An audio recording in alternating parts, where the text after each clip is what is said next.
Welcome to the deep dive. Today, we're exploring what it really takes to build something that lasts, whether that's a company, a government, or even just, your own personal integrity. Exactly. We're drawing on a pretty wide range of thinkers here. We've got Aristotle, Machiavelli, Locke. Right, the classics, but also people like Emerson, insights from the Bhagavad Gita. And then jumping right into the modern world with case studies from places like Pixar, Intel, IBM. So it's quite a mix. And the goal, I suppose, is to distill some universal principles. What's the common thread that holds an organization or even an individual together through challenges? That's the core mission, really. It's about understanding the inner game. What kind of character, what kind of self-mastery is needed before you can achieve and sustain that outward success. Okay, so it's not just about structures and rules, but the people within those structures. Precisely. We'll see how the principles for leading a nation and leading, say, a software team have these surprising overlaps when it comes to survival and excellence. All right, let's dive in. Part one is about the foundations, right? Authority, governance. Where better to start than Aristotle and his idea of a correct constitution? Yeah, and his view might surprise some people today.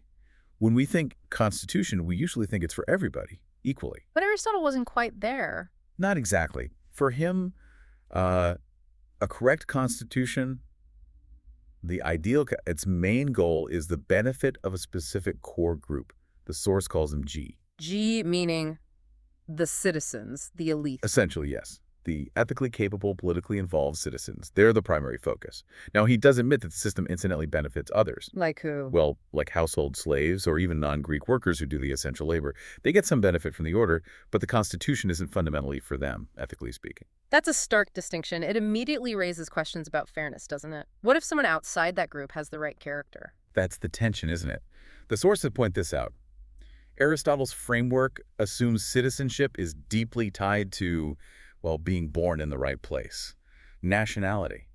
Nativism, essentially. So virtue alone isn't enough if you're from outside the borders. In that classical view, generally no. It highlights this historical assumption that the state draws its strength from its native-born core. It's a concept that later philosophies focused on universal rights would really challenge. Okay, so that sets the stage for who authority serves. Now, let's talk about limiting that authority. John Locke enters the picture here. Right. Locke is crucial for understanding modern ideas about limited government. He's writing in the Enlightenment, grappling with how to prevent tyranny. And his big point is that government power isn't and shouldn't be arbitrary. Exactly. He states very clearly, the supreme legislative power, the lawmaking body, it's not absolutely arbitrary over people's lives and fortunes. It has clear limits. What are those limits specifically? Two main things. First, it must aim for the public good. It can't just serve the rulers. Second, it has to govern using established, known laws, standing laws. He calls them not sudden, unpredictable decrees. No ruling by whim. Precisely. And the reason why it's limited is fascinating. It goes back to the individual. How so? Locke's argument is this. In the state of nature, before government, an individual doesn't even have arbitrary power over their own life. You can't just destroy yourself or your property without reason. Okay. So if you don't have that absolute power yourself, you can't transfer it to the government when you enter society. The government's power comes from the people, and the people can only give the power they actually possess. That's a clever way to ground it. The government can't have more power than the individuals who created it had in the first place. It's a really foundational argument for constraints based on inherent individual rights. So if Locke laid out these limits, why were figures like Patrick Henry and the Anti-Federalists so alarmed when the U.S. Constitution was proposed? They seemed to think it threw Locke's ideas out the window. They definitely sounded the alarm, didn't they? For Henry and others, the proposed Constitution wasn't just a tweak. It was a radical shift, almost like another revolution. What was the trigger for that fear? A lot of it hinged on the very first words, we the people instead of we the states. Why was that phrase so significant? They saw it as transforming a loose confederation of sovereign states into one single consolidated government. They feared the states were losing their power to a new, potentially overwhelming federal entity. And the specific mechanism for this potential tyranny, in their eyes, was taxation. That was a huge red flag for them, yes. Henry zeroed in on the power given to Congress to lay taxes without explicit limits, supposedly for the common defense and general welfare. They saw that as a blank check. Pretty much. Henry argued that this power was absolutely unlimited. If the federal government could decide what constitutes general welfare and tax accordingly, what couldn't it do? Connect the dots for us. How does unlimited taxing lead to tyranny in their view? Because that power, they believed, connects to almost everything else. If you can tax without limit, you can fund a massive standing army, enforce any law you pass, build a huge bureaucracy. It becomes an engine, as Henry put it, that could potentially crush state and individual liberties. So a real clash between Locke's ideal of limited power based on rights and the anti-federalists' fear that the structure itself created unlimited power in practice. A fundamental tension in designing any government, really. Okay, let's shift from the structure of power to how leaders actually get and keep it. We have Machiavelli and Max Weber weighing in here. Machiavelli offers a really interesting take on popular support. There's that old saying, he who builds on the people builds on the mud. Meaning popular support is unreliable, unstable. Right. But Machiavelli says, hold on, that's only true if you're a private citizen trying to use the crowd to save you from your enemies or the authorities. So if you're just some guy trying to start a rebellion with nothing but popular anger... Yeah, then you're probably building on mud. But, he argues, if you're a prince, someone already established, with some authority, who's courageous and knows how to manage and encourage the people, then building on the people is actually a very strong foundation. So the difference isn't the people, it's the leader's position and skill. Exactly. It depends on whether the leader has the capacity to command respect and maintain order. The people will follow effective leadership, not just anybody who claims to represent them. That idea of personal leadership quality leads us nicely into Max Weber and charisma, doesn't it? It does. Weber analyzes charisma as this incredibly powerful, but also inherently disruptive force. Disruptive how? Charismatic authority comes from people believing in the leader's extraordinary, almost magical qualities. It's personal, it's emotional, it bypasses traditional rules and structures. It's revolutionary by nature. Think of founders of movements or visionary CEOs. Perfect examples. But Weber points out the fundamental problem. Sure. Charisma is hard to institutionalize. It's tied to the person. What happens when that person is gone? Ah, the problem of succession. Exactly. Or what Weber called the routinization of charisma. How do you keep the original energy and mission alive once the charismatic founder isn't there? And you need stable processes, bureaucracy, predictable rules. So the challenge is to translate that initial spark into something durable. Yes. The functional problem is maintaining the authority of that original vision while adapting to new realities and, frankly, the mundane needs of administration. If you can't manage that transition, the whole thing tends to fall apart. The revolutionary fire burns out the structure. That's a fantastic bridge. If the institution needs stability after the initial spark, the leader needs a certain kind of internal stability or character. This takes us to part 2, the inner game. Right. We move from the external rules of governance to the internal rules of self-mastery. And who better to start with than Ralph Waldo Emerson on self-reliance? Emerson pulls no punches, does he? He talks about entering a state of war against convention. He really does. It's about radical integrity. Obeying only your own internal, eternal law. Declaring, essentially, I am aligned with truth, regardless of what others think. And that means rejecting reliance on, on anything external. History, figures, public opinion. Especially public opinion. He sees relying on what other people think as a kind of weakness, a failure of character. True power, for Emerson, comes from within. He used that metaphor of the poles, right? Yeah, the North Pole is your will, your spirit, your character. That's where strength lies. But feeble souls, he says, are drawn to the South Pole, worrying about immediate results, profit, getting hurt, what's happening in the news. So true power isn't about controlling events, but about your internal resistance to being controlled by them. Precisely. It's measured by your constancy, your adherence to principle, regardless of the circumstances. And he warns against simply swapping old idols for new ones. That's a key insight. He says, okay, maybe we stopped literally worshiping Jove or Neptune, but now we quake at opinion, the public opinion. We've just made society our new god. So the self-reliant person has to stand apart from that pressure. Completely. Be transparent. Let your own moral sense guide your actions, irrespective of praise or blame. If Emerson provides the philosophical foundation for that inner strength, Cicero brings it into the practical realm of public life. Yes, Cicero, in On Duties, talks about what's required for those entering public affairs. He notes it's actually more demanding than private life. More burdensome, he says. Why? Because public trusts carry immense responsibility and care. So to handle that, You need specific qualities, elevation of mind, and a certain contempt for the ups and downs of fortune. Meaning you can't be easily swayed by events or public moods. Exactly. You need to be serene and unruffled, maintain dignity through inner calm, because the external pressures will be constant. He also gives a very practical rule before starting anything important, a kind of self-assessment. A crucial one. Before undertaking any significant endeavor, he says, carefully consider two things. First, is it the right thing to do ethically and practically? Okay, that makes sense. And second, do you actually have the ability, the resources, the skills to see it through? Ah, so avoiding both being too timid and too reckless. Precisely.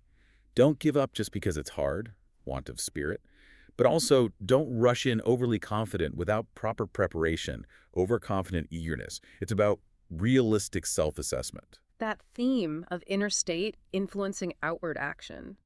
It finds perhaps its deepest expression in the Bhagavad Gita, doesn't it? With the idea of detachment.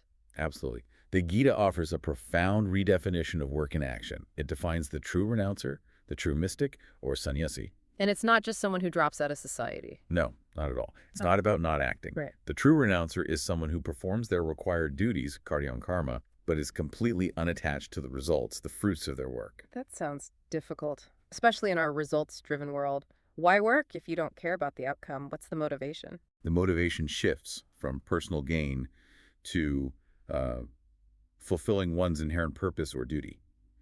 In the Gita's context, it's fulfilling one's role as an eternal part of the divine, kamna. The idea of being a separate self, acting only for your own benefit, is seen as maya, illusion. So Arjuna's initial problem in the Gita, not wanting to fight his relatives. It was rooted in that illusion, yeah. He was focused on temporary, bodily relationships and his personal feelings, rather than his deeper spiritual obligation or duty as a warrior. And acting without attachment to results, that actually leads to liberation. That's the path to mukti, liberation. By detaching from the outcome, you focus purely on the quality and integrity of the action itself. You're freed from the anxiety and distraction of worrying about success or failure. There's that powerful example given, isn't there, about Yamunacharya? Oh yes, it's incredibly striking.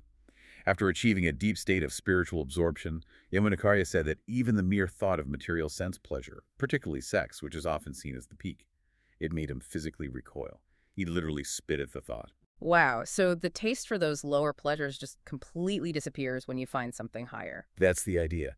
It demonstrates a total inner transformation, where the attachment to external rewards is viscerally overcome by a superior internal fulfillment.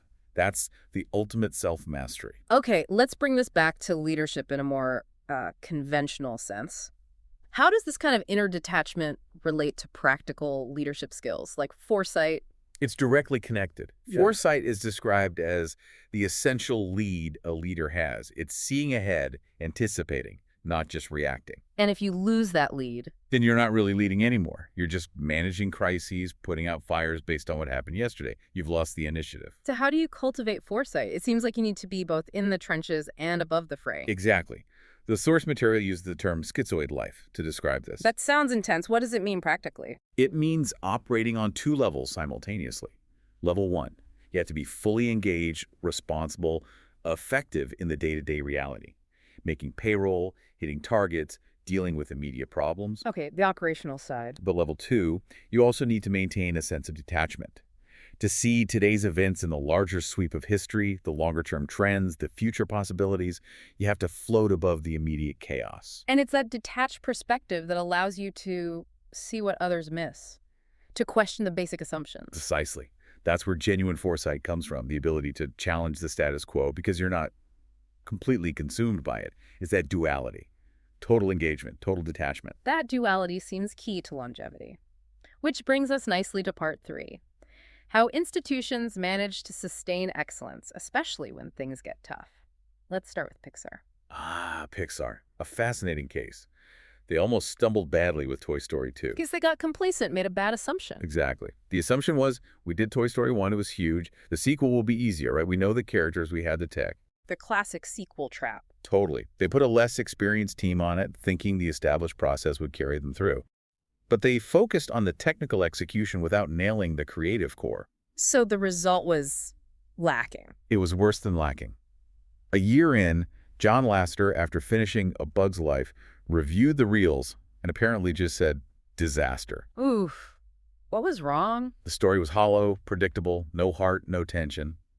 It showed that just replicating the look of the formula isn't enough. You need that genuine creative struggle, that emotional core.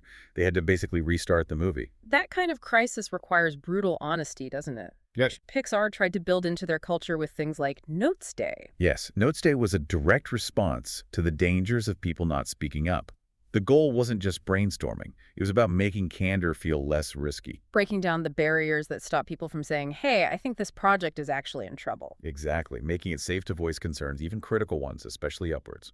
And the sources say there were key reasons why it worked, beyond just good intentions. Right. Three main factors. First, a clear, focused goal, like we need to cut costs by 10%.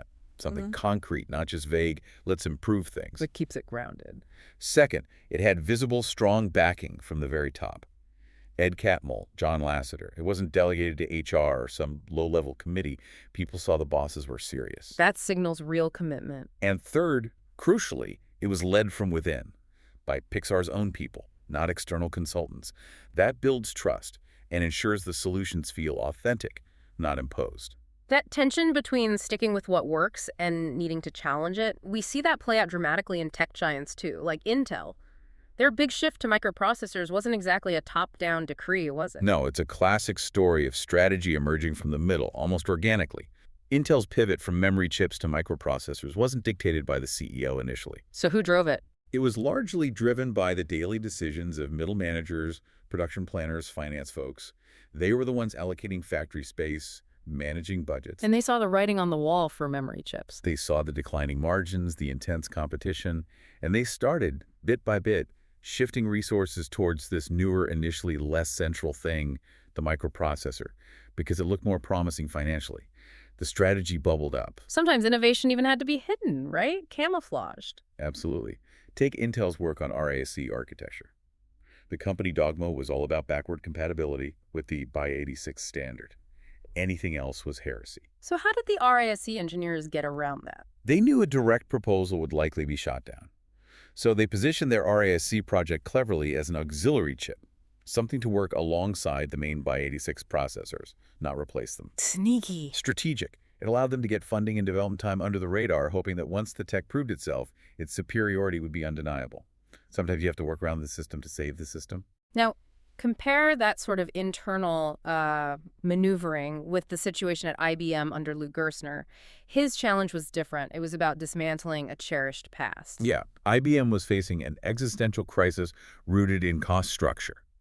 For decades, IBM had these incredibly generous, paternalistic benefits, country clubs, lifetime employment, free medical. It was part of the culture. Built on decades of massive profits. Exactly. Profits from the mainframe era, the 70s and 80s. But Gerstner arrived when those high margins were gone. Forever. The market had fundamentally changed. So the old benefit structure was simply unaffordable. Completely unsustainable against leaner competitors. The painful cuts Gerstner made weren't because the benefits were bad, but because the economic reality that supported them had vanished. It was about survival. That required confronting a deeply ingrained culture, didn't it? Less about clever product strategy, more about facing hard economic facts. Brutal honesty, really. Dismantling a beloved system because the foundation had crumbled. These kinds of changes, whether it's product shifts or cost cuts, inevitably create conflict. How do successful teams or organizations handle that? Is all conflict bad? No, definitely not. The sources make a crucial distinction between ideological conflict and personal attacks. Explain that difference. Ideological conflict is about the work itself, debating ideas, strategies, approaches. It can be passionate, even heated, but it's focused on the substance. This kind of conflict is actually essential for great teams. Why essential? Because it builds up the team's muscle and tolerance for discussion and dissension. It's like an immune system. Regular, smaller challenges prevent a catastrophic breakdown. That links to that scientific idea. Self-organizing criticality. Exactly. Think of it like small tremors releasing pressure to prevent a massive earthquake. Teams that have frequent, small, issue-focused disagreements avoid bottling everything up until there's one huge destructive explosion that ruins relationships or kills the project. But what if relationships are already strained? Then even ideological conflict can feel personal. This is where Stephen Covey's ideas come in. Yes, Covey's principle is vital here. Seek first to understand, then to be understood. Or, as he puts it, diagnose before you prescribe. Meaning, When trust is low, if you jump straight into trying to teach, advise, or correct someone, they'll likely perceive it as judgment or criticism, and they'll shut down. so you have to start by listening, truly listening. Empathetically listening, Hmm. giving the other person psychological air, as Covey calls it. He tells a story about a salesman closing a huge deal not by pushing the product, but by deeply listening to the client's underlying anxieties and concerns. Understanding the human element was key.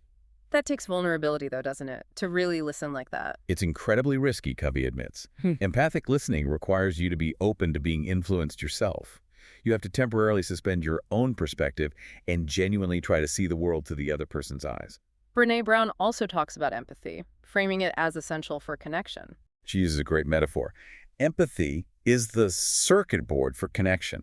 It's the wiring that allows us to actually connect with someone else's feelings, especially difficult ones like shame or disappointment. And it's not about fixing things. No, it's about being with someone in their discomfort, standing alongside them and reminding them they're not alone. It requires leaning into that uncomfortable feeling, not trying to brush it away. So understanding, vulnerability, connection, these are crucial even in high-stakes environments. Let's pivot now to perhaps the highest stakes environment, the battlefield. Part 4, the art of command, Sona on deception. Sun says all about the psychology of warfare, the art of misdirection.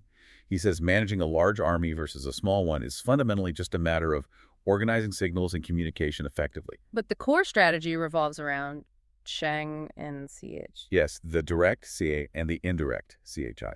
Think of Chang as the obvious, expected move, and CHI as the surprising, unconventional one. And mastery lies in using both. It lies in blurring the lines between them in the enemy's mind. The real secret is to keep the enemy completely confused about your true intentions. How does that work in practice? If you launch a direct attack, CHI, you try to make the enemy believe it's actually a feint, part of a larger secret plan, CHI.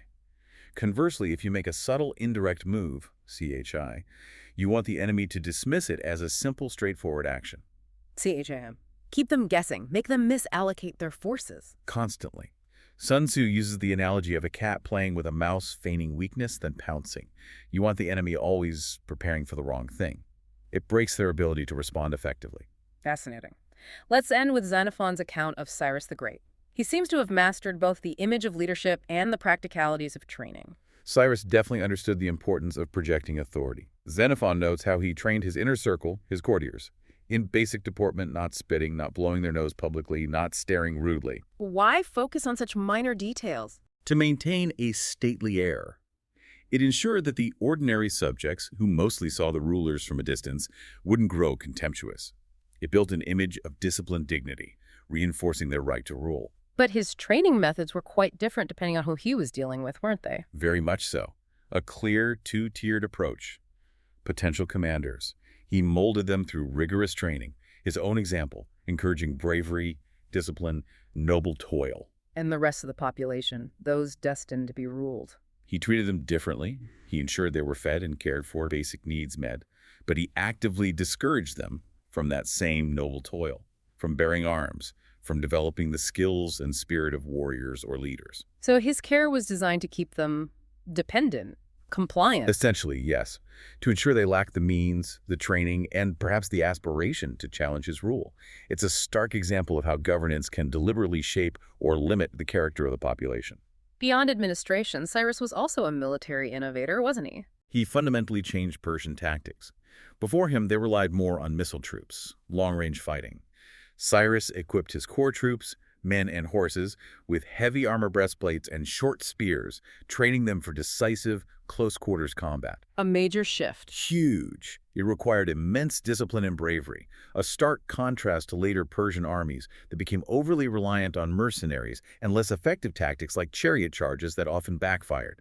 Cyrus built a force based on specific, rigorous, close combat training led from the front. So, looking across all these sources, Aristotle, Locke, Emerson, Pixar, Sun Tzu, Cyrus, there's this recurring theme, isn't there? The tension between the established structure and the necessary character or adaptability. Absolutely. Whether it's a constitution, a company's business model, or a military doctrine, the initial success, that burst of energy, the charisma, the hit product, the founding ideals needs to be stabilized. But stability can become rigidity. The challenge is routinizing the charisma without killing the spirit, formalizing success without becoming complacent. And that's where the real test lies. We saw Pixar almost fail by clinging to the tradition of Toy Story 1's success. We saw Intel survive because people challenged the core dogma of compatibility. So sustained excellence isn't about perfectly preserving the past. It's about having the courage to question, even dismantle parts of your success. It demands that difficult schizoid perspective we talked about, being fully in the present, but also detached enough to see the bigger picture and ask the hard questions. Which leads us to the final thought for you, the listener. Considering everything we've explored today, from ancient governance to modern business survival, Given that lasting success seems to require this constant questioning, this willingness to challenge even what made you successful in the first place. what foundational assumption about your own current success in your work, in your life, in your leadership, what core belief might you need to be willing to challenge, maybe even destroy today? To prevent it from hardening into a brittle, unstable tradition tomorrow. It's about performing your duty, your work, with full commitment, but always retaining that internal detachment, that North Pole perspective that allows you to see when the ground beneath your success is starting to shift.